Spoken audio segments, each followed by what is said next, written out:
이게 민법도 이게 1시 반에 끝나나요? 수업이? 1시 반에. 그렇다.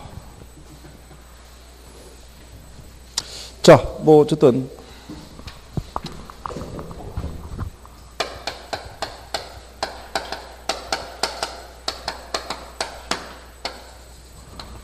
자, 외부 효과는 얘도 시험에 나오니까 얘도 정리해야 돼요. 그죠? 거기 보면 외부 효과는 어떤 경제 주체의 경제 활동의 결과가 시장을 통하지 않거나 통하지 않고 다른 경제 주체의 후생에 영향을 주는 것을 얘기한다고 그랬어요. 그죠? 그러니까 시장 기구를 통하지 않기 때문에 우리가 외부라는 표현을 쓰는 거예요. 그리고 거기 나온 것처럼 소비 과정에서도 발생할 수 있고 생산 과정에서도 발생할 수 있다는 것은 거기 경제 주체의 경제 활동이라는 게 대표적인 게 생산과 소비 활동을 지칭하기 때문에 생산 과정에서 발생할 수 있고 어디서도 발생할 수 있다. 소비 과정에서도 그걸 지칭하는 거죠. 근데 이거를 이제 시험상에서 줄 때 시장 기구를 통해서 시장 참여자에게 직접 영향을 미치는 것은 외부 효과라고 할 수가 없는 거예요. 그죠? 그러니까 주택 원자재 가격이 상승해서 주택시장의 주택 분양가가 상승했다. 이런 건 외부 효과라고 할 수가 없죠. 그건 시장을 통해서 시장 참여자들에게 직접 영향을 미치는 거니까. 그래서 이제 그 의관계는 분명히 정리를 해 두셔야 되고. 그래서 경제 주체의 경제 활동이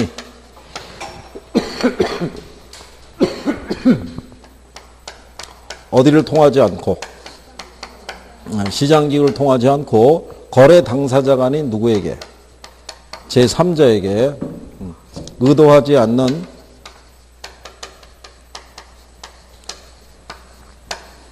혜택이라든가 그 다음에 손해를 가져다 주면서도 대가를 요구하지도 않고 대가를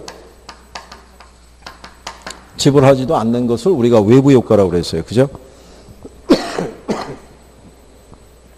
그래서 거기 보시면 정예외부 효과하고 부예외부 효과가 있는데 첫 번째로 나타나는 게 이제 정예외부 효과가 있어요.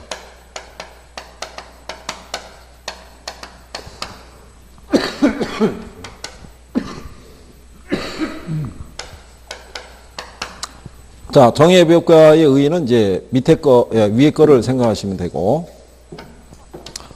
여기서 나타나는 우리가 내용을 보게 되면 사적인 비용하고 무슨 비용이 있을 때, 사회적 비용이 있을 때 무슨 비용을 여기는 더 크게 해줘요.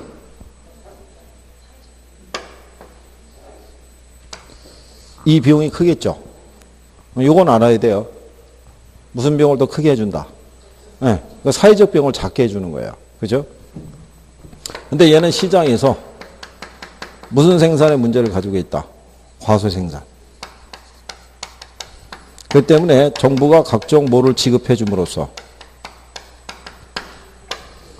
보조금을 지급해 줌으로써 사회에서 필요한 적정량이 생산이 되게끔 유도하는 거예요. 그죠?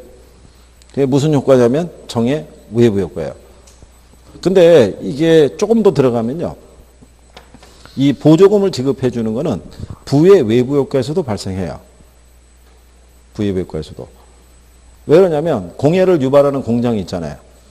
근데 그대로 방치하게 되면 이 기업에서는 생산하면서 계속 공해를 발생할 거 아니에요. 그럼 공해 방지 시설을 설치해야겠죠. 근데 공장이 여력이 없어요. 그럼 자체적으로 해결이 안 된다는 얘기잖아요.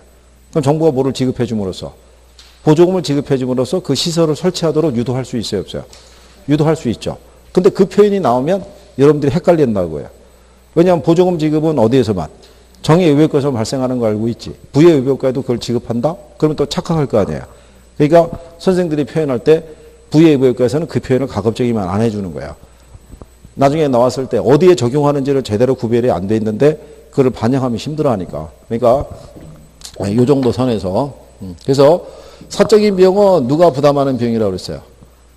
이건 생산자가 부담하는 비용. 그럼 사회적 비용은 얘는 구성이 사적 비용하고요. 외부 비용으로 구성이 되어 있는데 정의 외부 효과는 이거를 빼준다는 얘기죠. 무슨 비용을? 외부 비용의 부담을 줄여주는 거잖아요. 얘가 줄어들어야지 이 비용에 비해서 이 비용이 작아질 거 아니에요. 그죠? 지난번에 얘기했던 거 기억나시나요?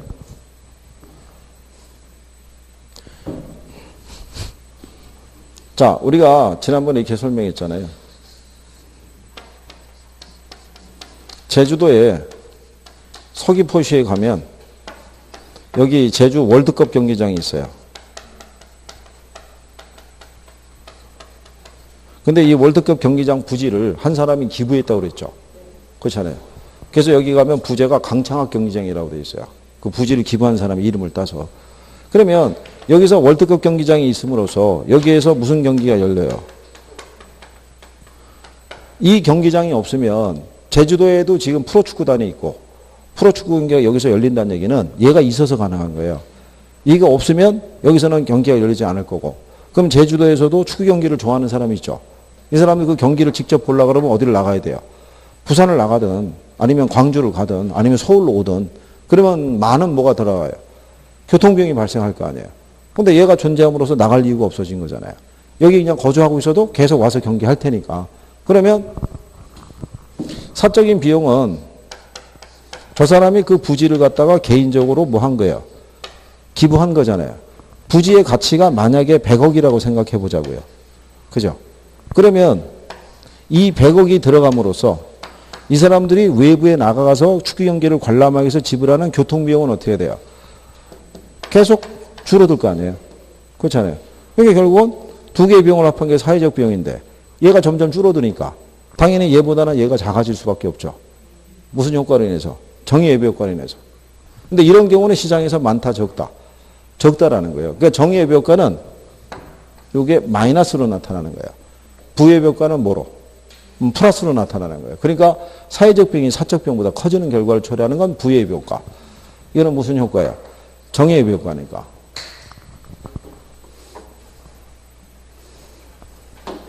자, 그래서 그런 내용 정도를 구별하시면 되겠고, 그리고 그래서 거기에 나와 있는 대로요, 이 정의예배 효과가 발생하게 되면 사적인 편이 있고 사회적 편익이 있으면 어느 게 더 커지겠어요? 사회적 편익이 커지죠. 그러니까 그런 것들은 과소 생산되기 때문에 항상 과소 소비의 문제가 유발되는 거예요. 그래서 시장에서 필요한 양보다는 항상 적게 생산되는 문제가 있다라고 얘기를 해요. 그게 이제 정의예배 효과에 관련된 거고요. 그 다음에 부예배 효과가 있어요.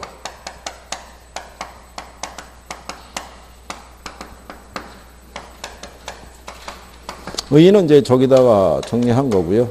내용을 보면 얘는 사적인 비용이 있고 그 다음에 무슨 비용이 있으면 무슨 비용을 더 크게 해요? 사회적 비용을. 그렇죠? 그러면서 얘는 시장기구의 생산을 맡기면 무슨 생산? 과대 생산의 문제가 유발이 돼요. 그래서 정부는 각종 뭐를 하는 거예요? 규제를 하게 되겠죠. 그렇죠? 그러니까 여기서는 이런 내용이라고 생각하시면 되죠. 사적 비용이 있고 사회적 비용이라는 것은 결국 사적 비용과 외부 비용으로 구성이 되어 있는데 여기서는 이게 플러스 시키는 거예요.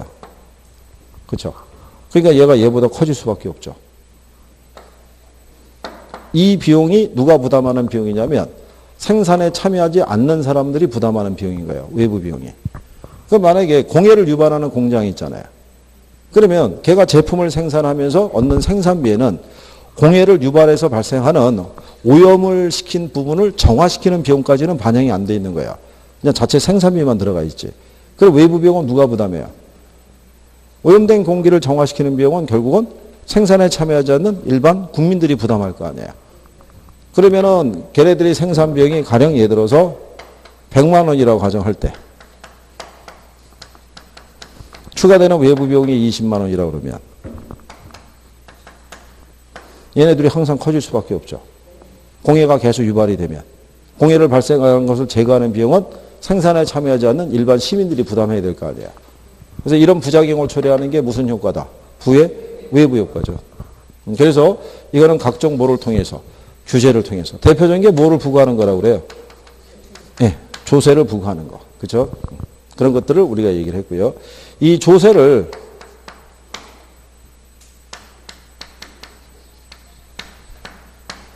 우리가 피구세라고도 얘기를 해요. 이거 혹시 용어상에서 나오면.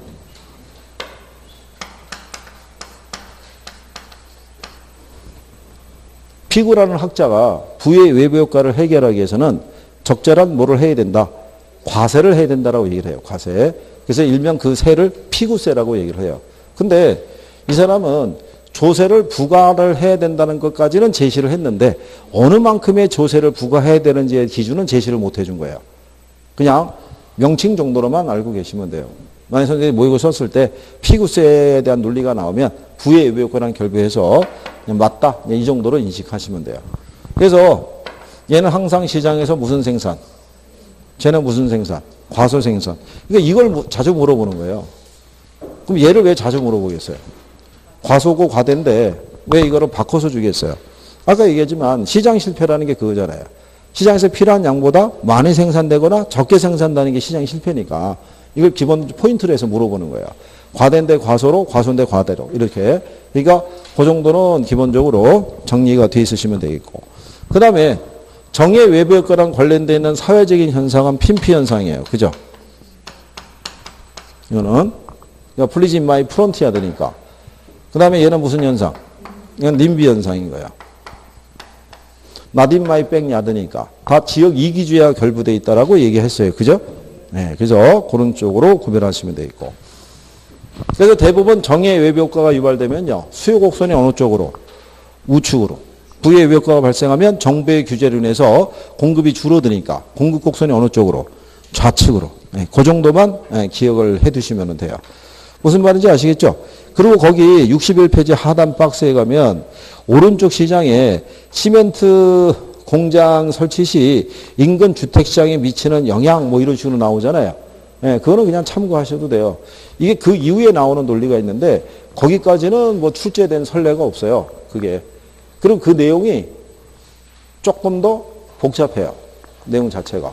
그 안에 들어가게 되면 비용이 일정한 산업, 비용이 증가되는 산업으로 구분해서 접근을 또 해줘야 되는 거예요. 이게 간단하게 이게 끝나는 게 아니라 그래서 그 정도는 그냥 참고해 주셔도 별 무리가 없다. 이렇게 보시면 되겠고요.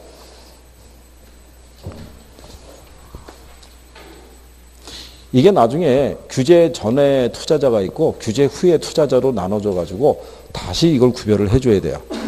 그래프에 대해서. 그러니까 시험에 나오거나 아니면은 이게 인용될 소지가 있으면 뭐 추가로 정리해 드리겠는데 나온 선례가 없어요. 선례가. 그러니까 선생들이 강의해 줄 때는요, 기출에 대한 거를 쭉 확인을 해봐 가지고 자주 등장한 애들 같으면은 1차적으로 정리해 줘요. 그리고 언제든지 활용할 가능성이 있는 애들을 우선순위를 둬요.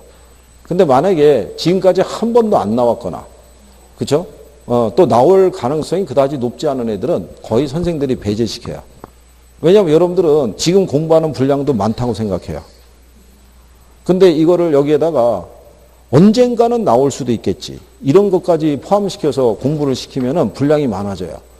그러면 여러분들은 가뜩이나 힘들다고 생각하는데 분량이 많아지는 거는 별로 안 좋아해요. 제가 지금까지 강의하면서 느낀 바에 의하면 학생들이 제일 좋아하는 거는 쉽게 배워서 쉽게 합격하는 걸 제일 좋아해요. 어렵게 배워서 어렵게 합격하는 거는 별로 안 좋아해요.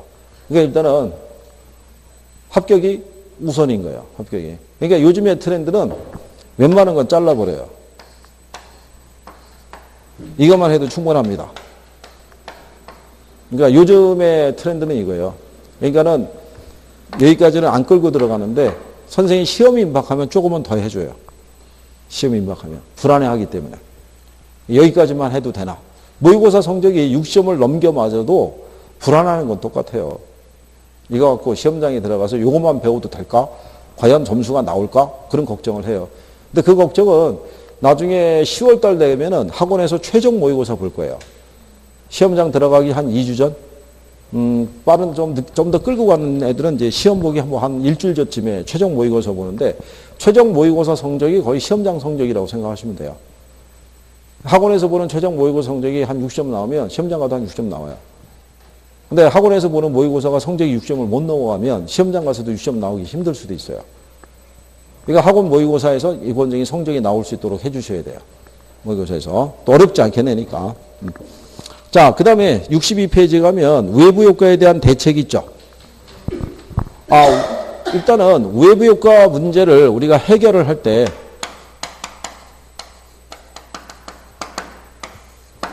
이거 지역 주민 자체적으로 해결할 수 있어요, 없어요? 외부 효과 문제. 에?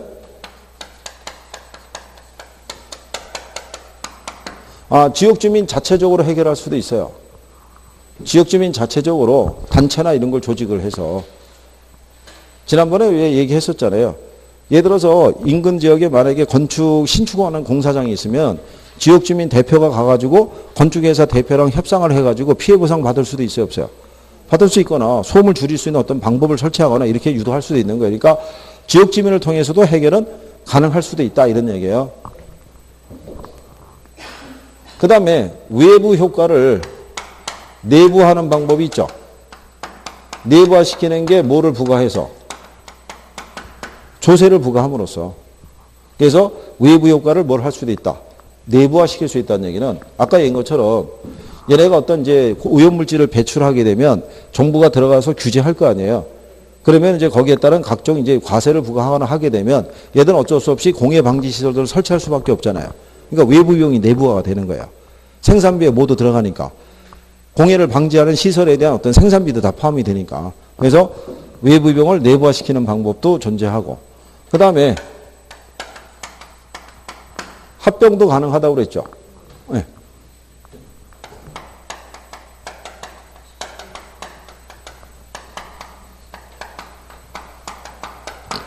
연탄공장 인근에 세탁소가 있으면 세탁소는 연탄공장에서 날라오는 연탄가루 때문에 피해를 많이 볼 거 아니에요.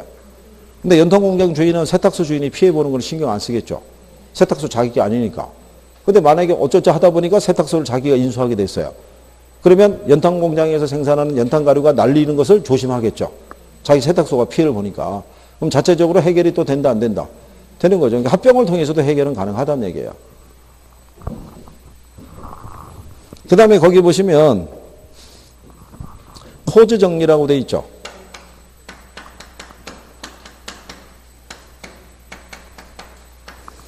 자, 미국의 경제학자인 코즈라는 사람은요.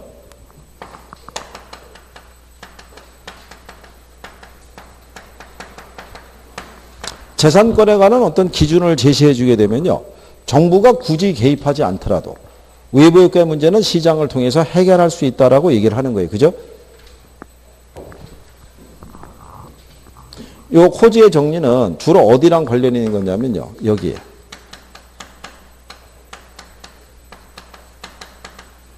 이게 지금 무슨 얘기냐면 부의 외부 효과 문제를 해결할 때 정부가 굳이 개입하는 것보다는 시장을 통해서 해결하는 게 더 바람직하다고 보는 거예요. 그러니까 정부의 시장 개입을 뭘 하겠다는 거예요. 최소화시킨다는 논리예요. 제가 지난번에 이거 갖고 얘기했었죠.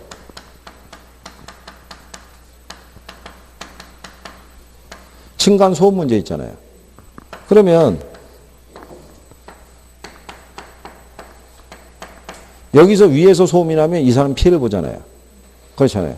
근데 이거를 그냥 방치하게 되면 분쟁이 발생할 수도 있고 그렇게 되는데 만약에 층간소음에 관련된 보상 기준을 제시해주면 원래 이 사람은 어느 정도의 소음적인 기준 안에서 이 사람이 생활할 수 있는 어떤 자유가 허용이 돼야 되는데 이 사람 때문에 소음 때문에 피해를 보게 되면 재산에 어떤 피해를 보는 거랑 똑같잖아요. 그럼 이제 기준을 마련해 주는 거죠. 만약에 소음도가 몇 데시벨 이상의 정도 소음도가 발생을 하게 되면은 이 사람에게 뭐를 해줘야 된다? 배상을 해줘야 된다. 그래서 시간당 만약에 10만 원을 보상해 줘야 된다. 이렇게 가이드라인을 제시해 주면 2층에 살고 있는 사람이 이제 생일 파티 해야 돼요. 한 3시간은 시끄러울 것 같은 거야. 그럼 내려가지고 얘기하겠죠. 30만 원 들고 가서. 내가 앞으로 3시간 힘들 것 같다. 시끄러울 것 같으니까 이거 받고 참아줄래? 아니면 어떻게 할래? 오케이 그러면 30만 원 주고 허용을 해주는 거죠. 그러면 자체적으로 해결이 돼야 안 돼요. 해결이 될 수 있다는 얘기죠. 그런 논리인 거예요.